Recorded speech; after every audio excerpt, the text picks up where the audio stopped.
চাকরির চিন্তা করলে সন্তানকে কোরবানি দিতে হয়, আর যদি সন্তানকে নিতে চায় তাহলে কিন্তু চাকরি তাকে কোরবানি দিতে হয়। এটা কেমন বাংলাদেশ? আমাদের আজকে এই সাংবাদিক সম্মেলনের মাধ্যমে এক দফা দাবি আমরা পেশ করছি, অনতিবিলম্বে আমাদেরকে এই আউটসোর্সিং নীতিমালা 2018 বাতিল করে স্ব প্রতিষ্ঠানে আমাদের চাকরিকে স্থায়ীকরণ করতে হবে, বয়স শিথিল করে। এই আউটসোর্সিং নীতিমালা রাখা হয় নাই। এটা কোন ধরনের নীতিমালা? এবং অনতিবিলম্বে এই নীতিমালা বাতিল করতে হবে, আমাদেরকে স্ব প্রতিষ্ঠানে আমাদেরকে স্থায়ীকরণ করতে হবে।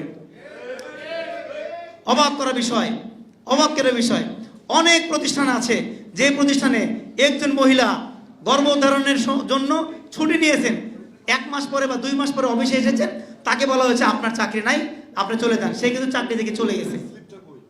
অতএব আমি আপনাদের মাধ্যমে বলতে চাই, চাকরির চিন্তা করলে সন্তানকে কোরবানি দিতে হয়, আর যদি সন্তানকে নিতে চায় তাহলে কিন্তু চাকরি তাকে কোরবানি দিতে হয়।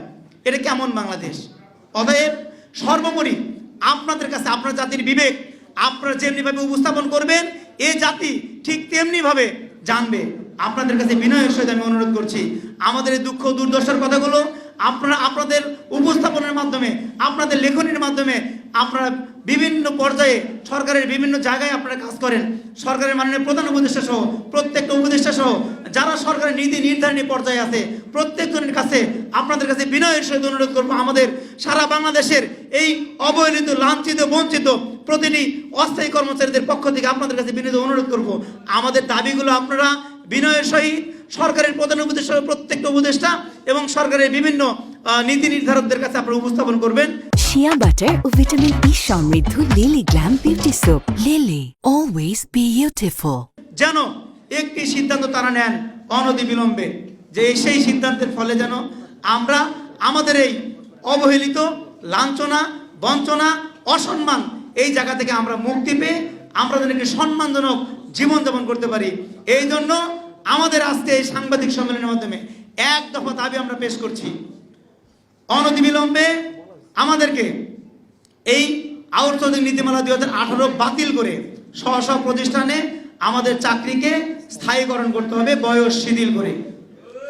এটার জন্য গত 2 তারিখে আমরা আমাদের পেট্রোবাংলার মাননীয় চেয়ারম্যান মহোদয়কে অ্যাড্রেস করে আমরা একটি স্মারকলিপি প্রদান করেছি। সেখানে আমরা আমাদের দাবি দেওয়ার কথাগুলো উল্লেখ করেছি, আমাদের লাঞ্ছনা বঞ্চনার কথাগুলো উল্লেখ করেছি। আমরা যতটুকু জানি এই স্মারকলিপিটি এখন মন্ত্রণালয়ে আছেন।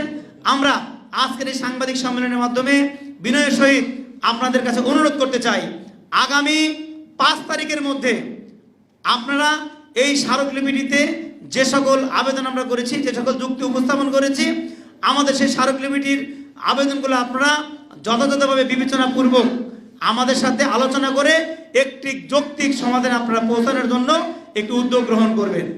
আর যদি 5 তারিখের মধ্যে আমাদের এই ব্যাপারে কোনো রকম উদ্যোগ আপনারা গ্রহণ না করেন, আমাদের সমস্যাগুলো সমাধান করার জন্য আপনারা কোনো উদ্যোগ গ্রহণ না করেন, এবং আমাদের উপর যদি নতুন করে কোনো অন্যায় অত্যাচার করার মতো আপনারা মনোনিবেশ করে থাকেন, তাহলে আমরা আগামী 5 তারিখের পরে আমরা পেট্রোবাংলার আওতাধীন প্রতিটি স্বায়ত্তশাসিত প্রতিষ্ঠানের সকল অস্থায়ী কর্মচারীদেরকে নিয়ে আমরা আমাদের পরবর্তী অর্থাৎ দাবি আদায়ের জন্য আমরা আমাদের পরবর্তী কার্যক্রম আমরা ঘোষণা করব।